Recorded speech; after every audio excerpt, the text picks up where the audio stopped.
Hello everyone, this is रक्षा रघुवंशी और इस lecture में हम प्रेशर ग्रुप्स दबाव समूह के बारे में डिस्कस करेंगे। ये बहुत ही इंपॉर्टेंट टॉपिक है आपका पॉलिटी से, प्रेशर ग्रुप। अच्छा, प्रेशर ग्रुप क्या होते हैं? देखिए, यहाँ पे आपको इस वर्ड से समझ आ रहा है कि क्या होते हैं, ग्रुप होते हैं और जो क्या काम करते हैं, प्रेशर डालने का काम करते हैं। किसके ऊपर?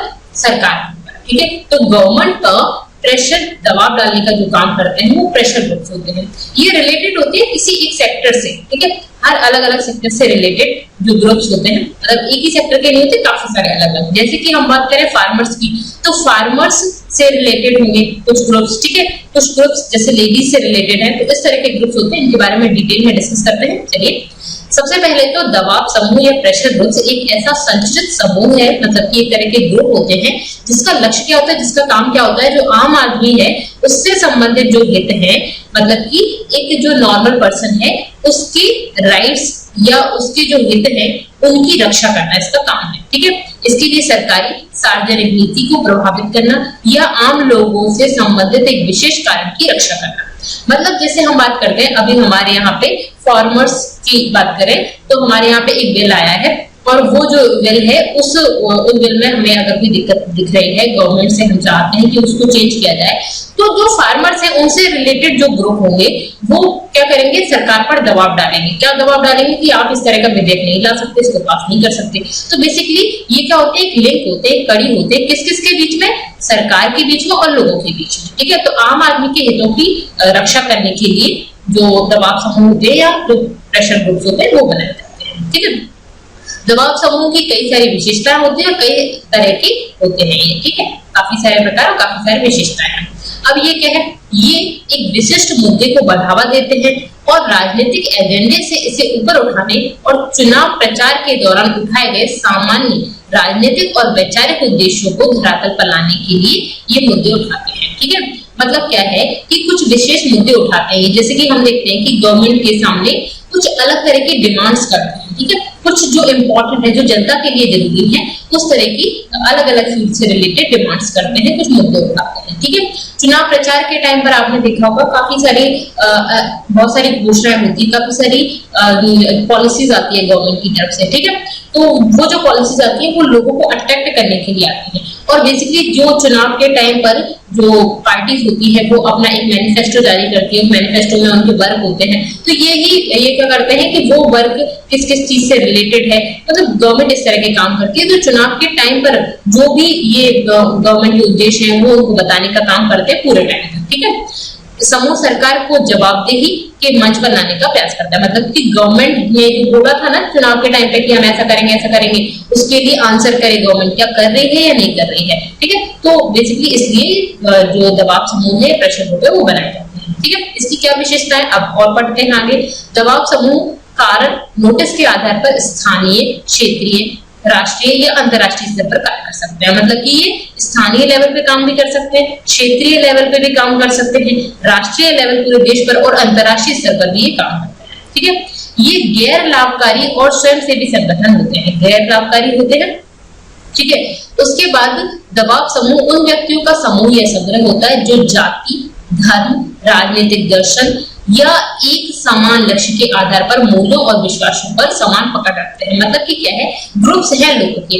अब कुछ जातिवादी भी होते हैं, कुछ धर्म विशेष पर भी रिलेटेड होते हैं। ठीक है, जिनका एजेंडा सेम होता है, वो लोग आपस में मिलकर ग्रुप बनाते हैं, एक तरह की थिंकिंग वाले लोग ग्रुप बनाते हैं। अब आपके मन में आ रहा होगा पॉलिटिकल पार्टीज हमने पढ़ी थी, वो भी तो इसी तरह की थी, लेकिन उसमें और इसमें कुछ डिफरेंस है। ठीक है, आगे देखेंगे। यहाँ समाज की मौजूदा परिस्थितियों से असंतुष्ट लोगों के विचारों का प्रतिनिधित्व करते हैं, मतलब कि जो अभी समाज में चल रहा है उन सबसे ये संतुष्ट नहीं है कुछ लोग, तो लोगों के जो विचार हैं उस चीज को ये सामने लाने का काम करते हैं। ठीक है, राजनीतिक दलों से अलग होते हैं। कैसे अलग होते हैं? जो राजनीतिक दल है, पॉलिटिकल पार्टीज हैं, वो लोगों द्वारा चुनकर आने के बाद परिवर्तन करना चाहते हैं। मतलब कि पॉलिटिकल पार्टीज क्या चाहते हैं कि हमारी पार्टी में से कुछ लोग चुनकर आए और फिर हम गवर्नमेंट में वहां पे बैठकर कुछ चेंज करें। ठीक है, जबकि जो आपके दबाव समूह है, ये प्रेशर ग्रुप्स है, वो राजनीतिक दलों को प्रभावित करने का काम करते हैं। मतलब ये जो पॉलिटिकल पार्टीज हैं की जो थिंकिंग है उसको चेंज करने का काम करते हैं, उनसे काम करवाने का कोशिश करते हैं। ठीक है, दबाव समूह विशेष मुद्दों पर बेहतर तरीके से ध्यान केंद्रित करने में सक्षम हो सकते हैं। अब देखिए, गवर्नमेंट में कोई आ गया है या पूरी पार्टी है, तो वो हर मुद्दे पर, एक एक मुद्दे पर तो नहीं डिस्कशन कर सकती, या उनके कुछ अपने तरीके होते हैं जिस तरीके से वो काम करती है, या जिन जिन जिन मुद्दों पर वो डिस्कशन करती है। जैसे अभी की बात करें हम, तो अभी हम गवर्नमेंट देख रहे हैं, तो जरूरी नहीं है गवर्नमेंट हर मुद्दे पर काम करे, और कहीं ना कहीं थोड़ी करप्ट भी हो जाती है। जो आपके दबाव समूह प्रेशर ग्रुप्स होते हैं, जिस मुद्दे से रिलेटेड वो ग्रुप होगा ना, उस पर ध्यान करेगा केंद्रित, किसका? सरकार का और लोगों का भी। ठीक है, जबकि राजनीतिक दल मुद्दों की विस्तृत श्रृंखला का पता लगाता है, मतलब बहुत सारे मुद्दे होते हैं उनके पास, तो एक स्पेशल मुद्दे पर ये ध्यान केंद्रित नहीं करते हैं, ये एक विशेष मुद्दे पर ध्यान केंद्रित करते हैं, जिस मुद्दे से रिलेटेड है उसी पर। ठीक है, दबाव समूह व्यापक रूप से लोकतांत्रिक प्रक्रिया का एक भाग होते हैं, ऑब्वियसली।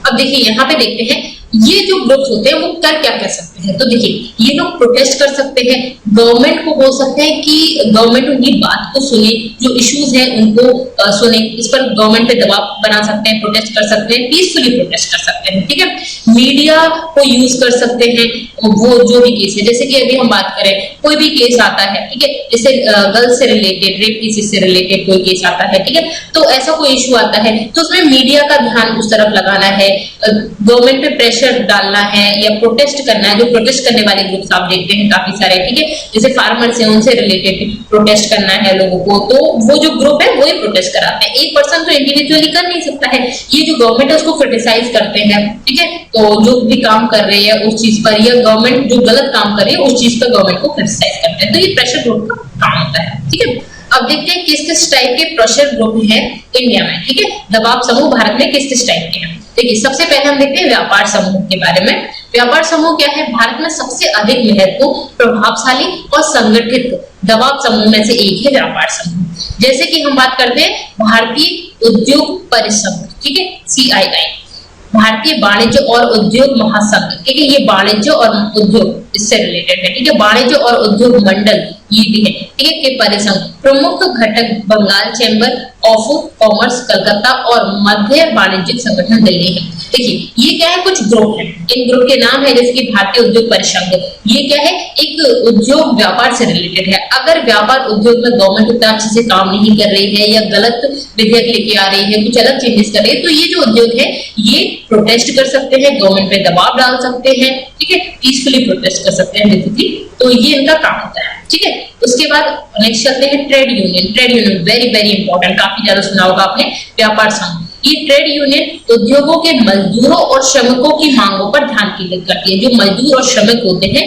उनकी जो भी मांग होती है गवर्नमेंट से, उस पर बेसिकली ये जो है इनका मेल होता है। ठीक है, अब ये गवर्नमेंट के सामने ये भी प्रोटेस्ट करते हैं। ठीक है, वैकल्पिक रूप से इन्हें श्रम समूह के रूप में भी जाना जाता है। भारत में विभिन्न ट्रेड यूनियन है, ठीक है, विभिन्न राजनीतिक दलों का प्रतिनिधित्व करती है, जैसे कि all India trade union Congress, ठीक है, all India trade union Congress जो है कम्युनिस्ट पार्टी है वो। देखिए, अब ये जो ट्रेड यूनियन है ये बहुत इंपॉर्टेंट क्यों जाती है? क्योंकि देखिए, गरीब जो मजदूर हैं, जो श्रमिक हैं, उनको जैसे आप देखते हैं बेरोजगारी भत्ता है वो दिया जाता है, मिनिमम वेजेस प्रोवाइड किए जाते हैं। तो ये जो ट्रेड यूनियन होते हैं, आपके व्यापार संघ होते हैं, ये जो मजदूर हैं, श्रमिक हैं, उनकी रिक्वायरमेंट्स को गवर्नमेंट के सामने लेके आते हैं। अगर रिक्वायरमेंट फुलफिल नहीं हो रही है तो प्रोटेस्ट वगैरह करते हैं, ये इनका काम होता है। ठीक है, और काफी ऐसा नहीं है कि बहुत कम लेवल पे कर रहे हैं, बहुत बड़े लेवल पे भी होता है। जैसे हमने अन्ना हजारे वाला जो प्रोटेस्ट था वो देखा था,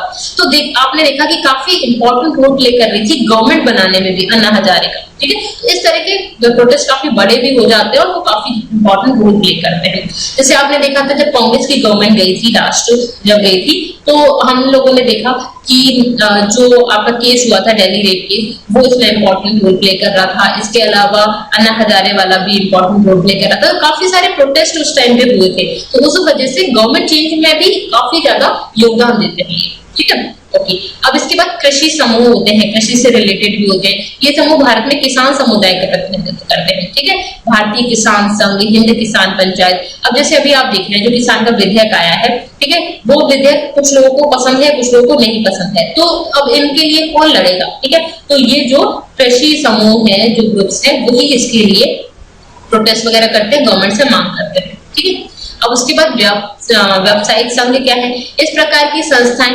वकीलों, डॉक्टर, पत्रकार, शिक्षक, भारत में पेशेवर काम करने वाले की चिंताओं का प्रतिनिधित्व करते हैं। मतलब कि अगर हम बात करें कि जो सरकारी वकील है या जो पूरे के पूरे वकील हैं, डॉक्टर हैं, पत्रकार हैं, शिक्षक हैं, इन सब की चिंता कौन करेगा? तो ये व्यावसायिक जो व्यवसाय कर रहे हैं तो उनसे रिलेटेड व्यावसायिक संघ होते हैं। ठीक है, जैसे कि इंजीनियर्स एसोसिएशन है, बार काउंसिल ऑफ इंडिया है, डेंटल काउंसिल ऑफ इंडिया है, तो डेंटल ये डॉक्टर से रिलेटेड है, इंजीनियर्स एसोसिएशन इंजीनियर से रिलेटेड है। ठीक है, तो इस तरह के संघ हैं इंडिया में। ठीक है, अब देखिए छात्र संगठन, मतलब छात्रों से रिलेटेड, स्टूडेंट से रिलेटेड जो भी प्रॉब्लम्स है, उनकी जो शिकायतें हैं, ठीक है, उनकी जो शिकायतें, उनकी जो जिस वजह से उनको प्रॉब्लम हो रही है, उनका प्रतिनिधित्व करते हैं ये छात्र संगठन। ठीक है, जैसे कि भारतीय राष्ट्रीय कांग्रेस संघ, जो भारतीय राष्ट्रीय संघ है कांग्रेस, ठीक है, वो, ठीक है, ऑल असम स्टूडेंट्स यूनियन, ये असम का है। ठीक है, छात्र युवा संघर्ष समिति, ये आम आदमी पार्टी की। अब ये काफी बड़े बड़े ग्रुप्स होते हैं। ठीक है, ये पार्टी से भी रिलेटेड होते हैं। तो देखिए छात्रों से रिलेटेड जो प्रॉब्लम्स को सामने लेके आएंगे वो छात्र संगठन हो गए। ठीक है, अब इसके अलावा धार्मिक संगठन भी होते हैं, ये धर्म से रिलेटेड होते हैं। भारतीय राजनीति में धर्म पर आधारित संगठन एक महत्वपूर्ण भूमिका निभाते हैं, छात्र भी महत्वपूर्ण भूमिका निभाते हैं। ये क्यों इंपॉर्टेंट रोल प्ले करते हैं धार्मिक संगठन जो होते हैं? वो देखिए हमारा जो देश है उसमें बहुत अलग अलग जातियों के, अलग अलग धर्म के लोग हैं, और वो जनरली आपने देखा होगा पॉलिटिक्स में, आप अगर थोड़ा भी इन्वॉल्व होते हैं तो आपको पता चलता है कि जो हमारे यहाँ की जो पॉलिटिशियंस जो होते हैं वो कोशिश करते हैं कि धर्म के हिसाब से बांटे लोगों को, और हर किसी का अपना अपना धर्म है, वो उसी को इम्पोर्टेंस देते हैं। तो ये जो संगठन है वो उससे रिलेटेड है, हमारे धर्म को नुकसान ना हो इस चीज से। ठीक है, वे संकीर्ण नजरिए का प्रतिनिधित्व करते हैं और अक्सर उन्हें धर्मनिरपेक्ष विरोधी कहा जाता है। मतलब कि हम बोलते हैं हमारा देश कैसा है? धर्मनिरपेक्ष राज्य है, मतलब कि हमारे देश का कोई अपना धर्म नहीं है, सभी धर्म समान है। लेकिन ये किस तरह के काम करते हैं कि हमारे धर्म को बढ़ावा दिया जाए, उस धर्म को बढ़ावा दिया जाए, मतलब एक इंडिविजुअल धर्म को ये बढ़ा के ले जाना चाहते हैं। जैसे कि राष्ट्रीय स्वयंसेवक संघ जो है, वेरी वेरी इंपॉर्टेंट, ये तो आपको पता ही है, राष्ट्रीय स्वयंसेवक संघ, ठीक है, विश्व हिंदू परिषद, ब्रह्म समाज, ये आपके जो धार्मिक संगठन है वो है। ठीक है, काफी बड़े बड़े हैं, ये पूरे राष्ट्र लेवल पे है। ठीक है, और विश्व हिंदू परिषद जो है, ब्रह्म समाज है, ये भी काफी, ठीक है, राष्ट्रीय स्वयंसेवक संघ, ये तो पूरी की पूरी पार्टी चला रहे हैं। ठीक है, इसके बाद हम नेक्स्ट चलते हैं जाति समूह, ये जातियों के हिसाब से ये भी बहुत ही इंपॉर्टेंट रोल प्ले करते हैं। भारतीय समाज में मुख्य विशेषताओं में से एक है, हालांकि ये हमेशा भारत की जनता की आकांक्षा और संविधान को हतोत्साहित करने वाली विचारधाराओं में से एक रही है। ऑब्वियसली जाति के हिसाब से लोगों को बांटना ही हुआ है ना ये तो। ठीक है, तो ये है जाति कारक हमेशा भारतीय चुनावों में प्रचलन में रहा है। अब आप देखते हैं, आप अगर अपने आसपास के एरिया के चुनाव भी देखें तो ज्यादातर लोग किस वजह से इलेक्शन में किसी को जिताना चाहते हैं। जैसे कि अगर आप अपने कभी इलेक्शंस में पार्ट लिया हो, मतलब आपने वोट दिए हो, तो आपने देखा होगा आपके आसपास ये होता है कि नहीं, हम चाहते तो हैं कि वो पर्सन जीते, लेकिन हमारे यहाँ तो हम इसी को ही वोट देंगे क्योंकि ये हमारी जाति का है। ठीक है, तो इस तरह से काफी इंपॉर्टेंट रोल प्ले करते हैं। ठीक है, जैसे कि मारवाड़ी एसोसिएशन है, हरिजन सेवक संघ है। ठीक है, तो ये जाति से रिलेटेड है। इस तरह के काफी सारे प्रेशर ग्रुप होते हैं जो गवर्नमेंट पे प्रेशर डालने का काम करते हैं। फिर बात करते हैं जनजातीय संगठन की। भारत में प्रमुख रूप से आदिवासी मध्य भारत और पूर्वोत्तर भारत में है, आपको भी पता है। ठीक है, अगर आपने ज्योग्राफी पढ़ी है और आपको ज्योग्राफी का थोड़ा भी पता है तो आपको ये बात पता होगी कि पूरा का पूरा पूर्वोत्तर भारत, इसमें जनजाति रहती है काफी ज्यादा, और मध्य भारत में भी, एमपी में सबसे ज्यादा जनजातियां हैं। ठीक है, 30% जनजातियां हैं, तथा ये मध्य भारतीय आदिवासी इलाके और उत्तर पूर्वी भारत में सक्रिय। ठीक है, तो ये कहां कहां पे सक्रिय है ये आपको पता चल गया। इन संगठनों में national socialist council of Nagaland, ठीक है, ऑल इंडिया, झारखंड, असम, ये आदिवासी संघ है।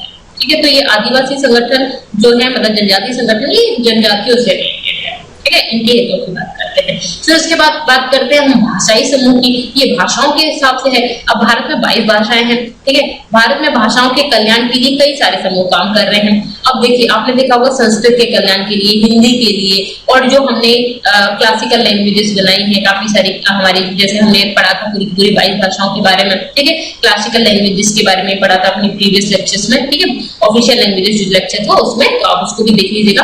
तो ये जो भाषाई समूह है ये भाषा को और अच्छा करने की कोशिश करते हैं। हिंदी साहित्य सम्मेलन और तमिल संघ, ये सभी क्या है? भाषाई समूह है। ठीक है, ये भाषा के लिए काम करते हैं। उसके बाद विचारधारा आधारित समूह। अब ये विचारधारा आधारित समूह क्या है? विचारधारा आधारित जो समूह है उनका उदय बहुत ही लेटेस्ट है, जैसे नर्मदा बचाओ आंदोलन, ये सबसे अच्छे आंदोलन है, ठीक है, मतलब ये सबसे अच्छे समूह है, एक ऐसा ग्रुप जिसने नर्मदा नदी को बचाने के लिए काम किया, ठीक है। तो नर्मदा बचाओ आंदोलन ये एक तरह के लोगों के ग्रुप में कि कोई एक या एक से ज्यादा लोग उसमें लीडर बन रहे हैं और लीडर बन के उनका एक अलग ही विचारधारा है। क्या विचारधारा है उनकी? कि भाई आपको इस नदी को, इस रिवर को बचाना है, ठीक है। और उन्होंने कितना काम किया कि नर्मदा को एक जीवित नदी घोषित कर दिया गया है, मतलब कि नर्मदा को अगर कोई हानि पहुंचाएगा तो वो उसी तरह से सेम उसको लिया जाएगा जैसे किसी पर्सन को पहुंचा रहा, ठीक है। चिपको आंदोलन, ये चिपको आंदोलन बहुत ही ज्यादा, आपको पता है, बहुत ही ज्यादा इंपॉर्टेंट है। चिपको आंदोलन काफी ज्यादा हिस्ट्री में आपने पढ़ा होगा इसके बारे में। तो चिपको आंदोलन क्या था? पेड़ों से जाके लोग चिपक गए थे, ठीक है, पेड़ों से जाके चिपक गए थे कि इनको काटना नहीं है, ठीक है। लोकतांत्रिक अधिकार संगठन, गांधी शांति प्रतिष्ठान,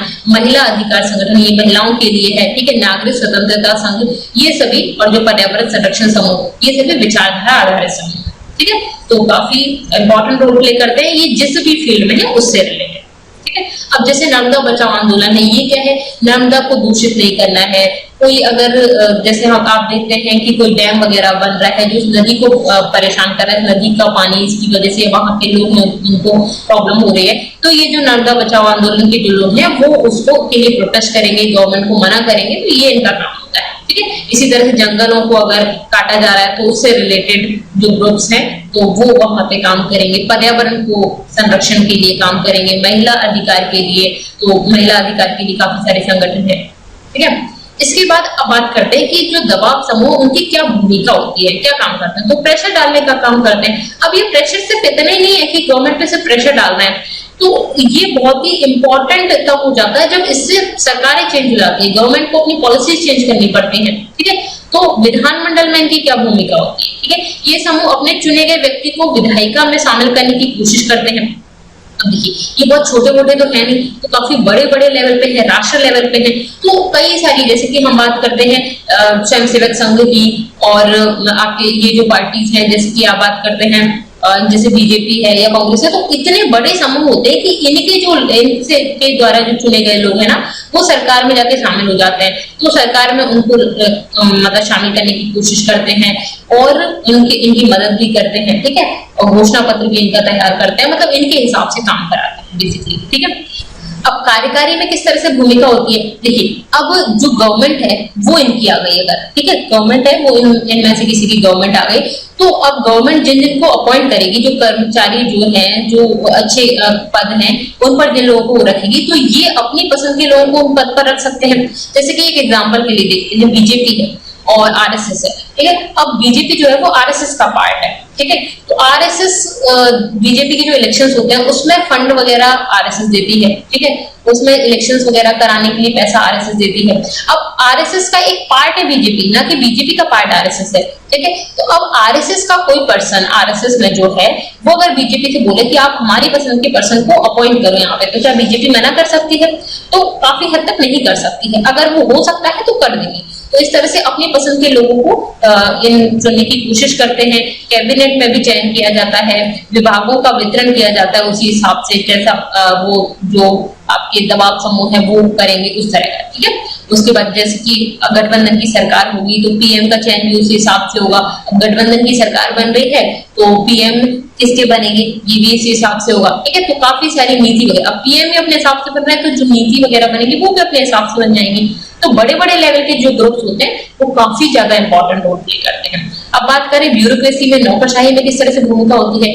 नौकरशाह राजनीतिक रूप से तटस्थ है और इसलिए दबाव समूह अच्छी टिप्पणी डालकर उन्हें उपकृत करने की कोशिश करते हैं, वो उनके हितों की रक्षा करते हैं। नौकरशाहों का कार्यकाल काफी लंबा होता है, इसलिए वे उन्हें उपकृत करने के लिए संपर्क में रहते हैं। बेसिकली कुछ नहीं, जैसे कि आप बात करें ब्यूरोक्रेसी में, हम कलेक्टर की, डीएसपी, इन सब की बात करते हैं तो उनसे एक काफी रिलेशन होता है, ठीक है, और रिलेशन से काफी टाइम उनका कार्यकाल होता है तो काफी ठीक रिलेशन होता है और उस वजह से काफी ज्यादा इफेक्ट डालते हैं उनके जो भी काम है उसको, ठीक है।